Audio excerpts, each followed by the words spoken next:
Hello everyone, and welcome to another Sunday afternoon chat. You know, I wanted to do this Sunday afternoon chat walking in the woods because we got a great day here in southern Oklahoma to walk in the woods. I mean, a really good day to walk in the woods. It's about 95 degrees, The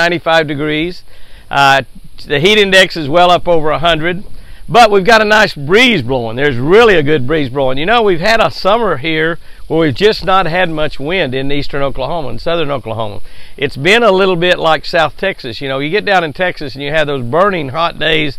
Get out on lakes like in East Texas, like Sam Rayburn and Toledo being, and you get there in the summertime and you just want a little whisper of wind. You see these little clouds floating around like we have floating around today, and you just hope one of them will get over the sun, and you look at that cloud's about to get to the sun, and it just never does. It just never does. And it's hot, and it's just really hot out there. But we catch a lot of fish during the summertime.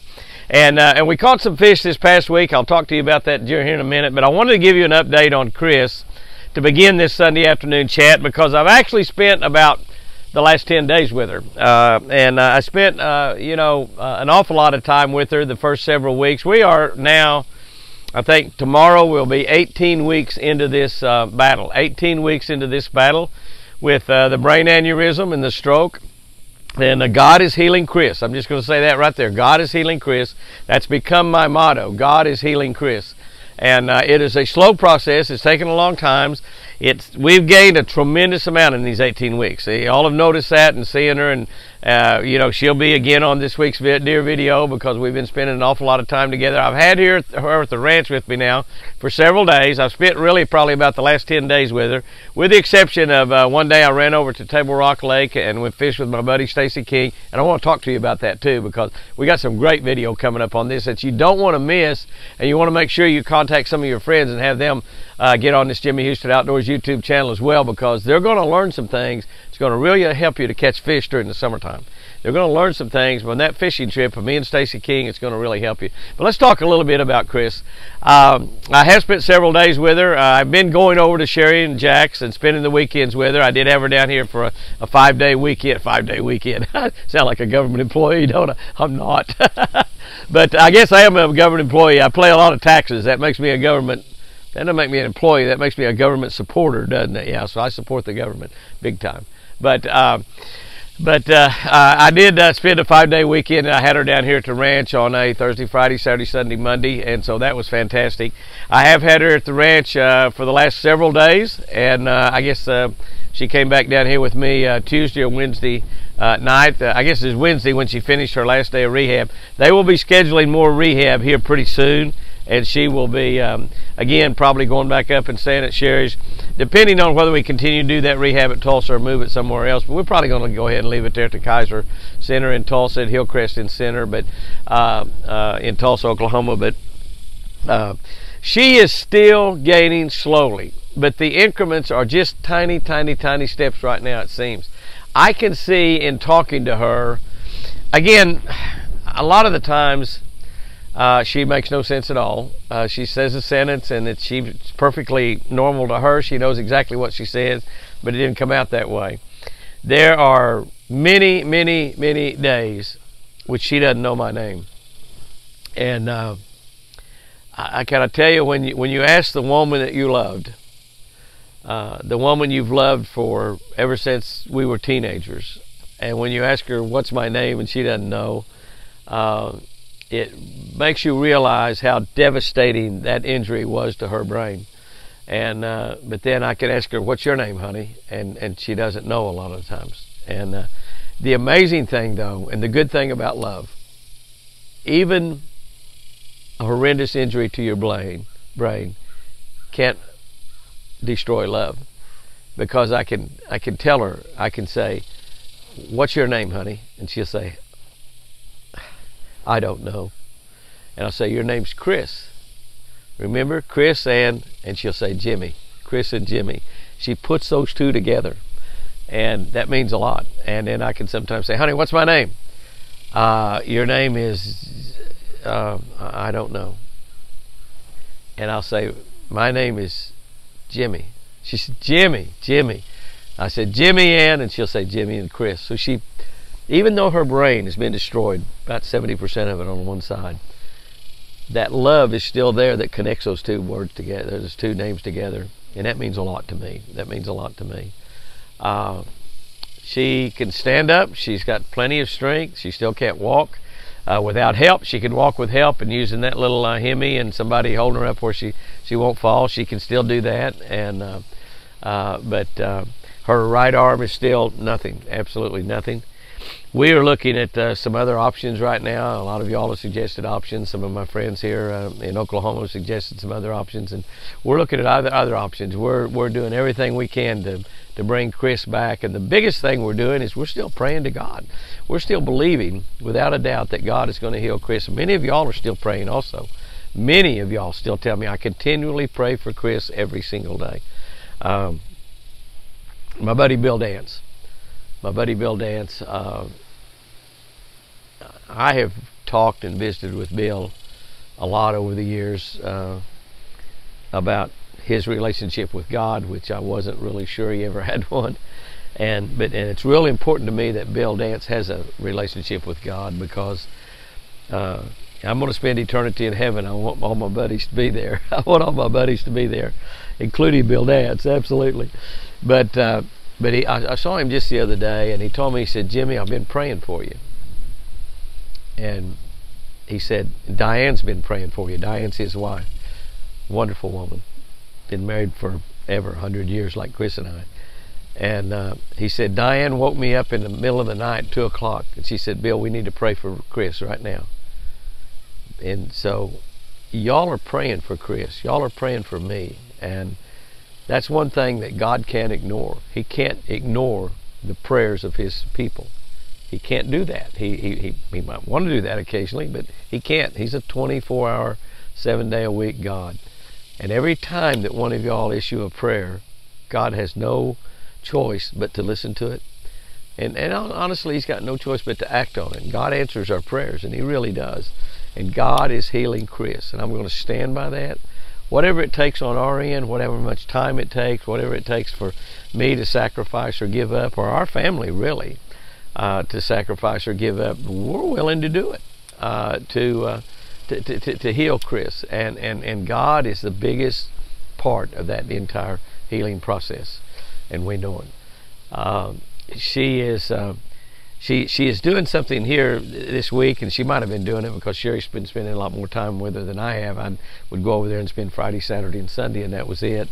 Except for 4th of July, we did have a 5-day weekend that weekend too. But or Friday, Saturday, Sunday, Monday, I guess a 4-day weekend.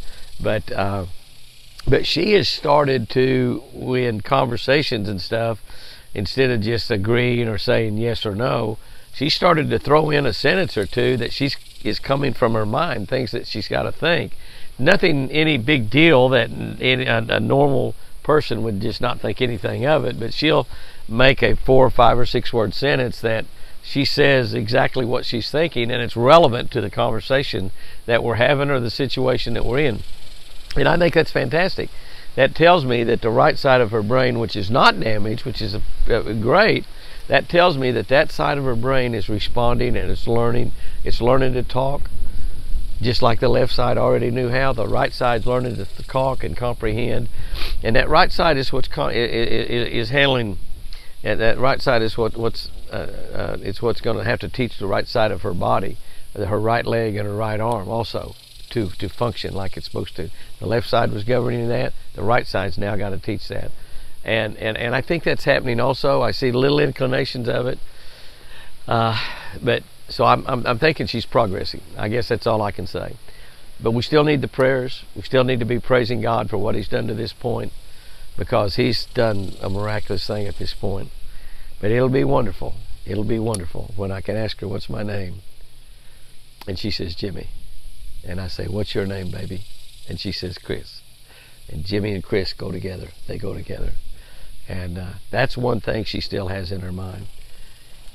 Love and family are the two most important things that we can walk with through this life, hand in hand with Jesus Christ. Love and family. So keep praying for Chris. Keep praising God. He's doing miraculous things. And I just put it right this way. God is healing Chris. God is healing Chris. Most of the week when I was here with Chris, we've just simply been hanging out here at the house. I did yesterday load her up in the mule. That's right, I loaded her up in our Kawasaki mule and took her for a ride on the ranch. We drove all over the ranch. We went up and got the mail out of the mailbox. It's 2.7 miles to our front gate. So we went up there and got the mail. We went to the garden and got some tomatoes. 3 tomatoes. We don't have many tomatoes, but our tomatoes are doing better now. They're doing better. Some people are giving us some advice, and they're doing a little bit better, but they're still small, but they're really, really tasty. Cantaloupes. Our cantaloupes are doing good. We've been eating cantaloupe at every meal, and Chris loves them. And she even asked for a cantaloupe this morning at breakfast. I said, "Do you want some toast? You want some toast? You want some cereal? Or you want cantaloupe?" That's a big choices for me, you know what I mean? And she said, antelope. And I said, I'm going to take that means a cantaloupe, antelope. So she was pretty close on that. So her brain is and her mouth are beginning to get together a little bit. But we've been eating cantaloupes out of the garden. We took a ride. We went over to the Canyon Lake and looked at it a little bit. We saw some elk while we were out riding around. She saw a few deer. We went sort of in the middle of the day when it was really, really hot. It wasn't a good time to see animals, but she asked if she could go for a ride, and I acquiesced right there on the heartbeat and took her for a ride. We came back. I got her out of the mule, loaded her in the Cadillac, her car, and we went to town to Poor Girls. Went to Poor Girls up in Sulphur, Oklahoma, a place that she likes to eat. It's a small town country restaurant. Y'all got them in all small towns around the Midwest and in the South in the country. You may have them somewhere up in the North too, I don't know, and out in California, but they're just a small country town where it's got usually really, really good food, and Poor Girls does. And we went in and I said, "Are you going to have a chicken fried steak or hamburger steak, or what are you going to have, baby?" She said, "I'm going to have breakfast." And so I ordered her the big breakfast. She got eggs and ham and hash browns and biscuits and gravy, and just had a great breakfast. And I had a hamburger steak with the gravy and the onions and stuff on it, and cheese and okra, fried okra, and a baked potato. And so we just went out and had us a date. We had us a date night in the middle of the 4 o'clock in the afternoon. And so we had a great time yesterday. She spent a lot of time out, wore out a little bit. And we have a great week planned for this next week. We have a great week. Y'all not going to want to miss some of the videos we do this coming week, because you're just not going to believe what all we're going to do. We're going to have a great time. We've got a great week planned this next week. But Chris is doing better. But that took up the majority of my week just here with Chris. But I did slip off and run over to Table Rock Lake, over to R&M Industry, a buddy of mine, Mike Roller, that has that business, and they build some great fishing products. Mike has got an ingenious mind. He's an inventor, a developer, and they do most of their business in the oil field industries. They're a big company in the oil field industry business, supplying people like Baker Tools and Halliburton a lot of products. But they have about 300 or 400 products also in the leisure industry. And one of them I installed on my boat, a ride height turret. That's where I put my LiveScope transducer, and it's separate. It's on the trolling motor, but it operates separate on a separate motor from the trolling motor. We'll be showing you an installation video how to install a ride height turret on your boat. And but the main thing is, after we did that, I spent the night over there on Table Rock Lake at my buddy Mike Roller's lake house, and then I fished the next day with my long time friend Stacy King. You've seen us do shows many times on here before with Stacy King, and we shot a show, Table Rock Lake, in the middle of August, 90 some odd degrees, and we caught over 50 bass. We caught over 50 bass. Probably our top 5 would have weighed. We probably had 3 over 5 and a couple more over 4. We had some 2s and 3s, but we caught 50 bass in August on Table Rock Lake. I don't care who you are, it's a pretty good day's fishing. Pretty good day's fishing. And we just had a great time doing it, and we're going to show you how we caught those fish. We're going to have some videos that will show you how we find those fish. I actually did a video for FishBrain. I don't know if you have that FishBrain app, but you need to have it. I've been doing special videos for FishBrain for quite a little while on there, and special little how-to videos and things. But we did a video that will show you how to use your topographical map and your down scans and your regular locator and your LiveScope all in combination to find big schools of fish in the summertime. And we'll show you exactly what we did over there. It's going to be some of the best how-to videos you can ever imagine on how to locate big schools of fish in big public impoundments like Table Rock Lake. This will work on Ten Killer, it'll work on Grand Lake, it'll work on Lake of the Ozarks, it'll work really all over the country. You can use this method that I show you to be able to catch some big fish. So we've got those videos coming up pretty soon.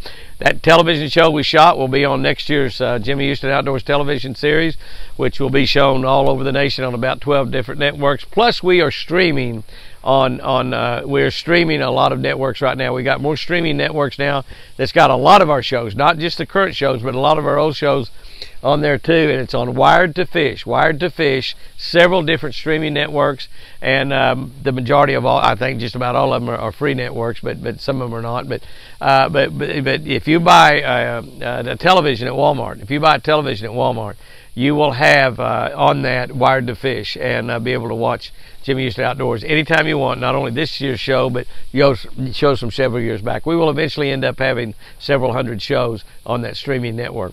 So anyway, that's what our week was like this week. This next week is going to be an exciting one also. I still have not got the lift in for our hot tub. I got the hot tub right over there on the other end of the deck. That's it right there behind me.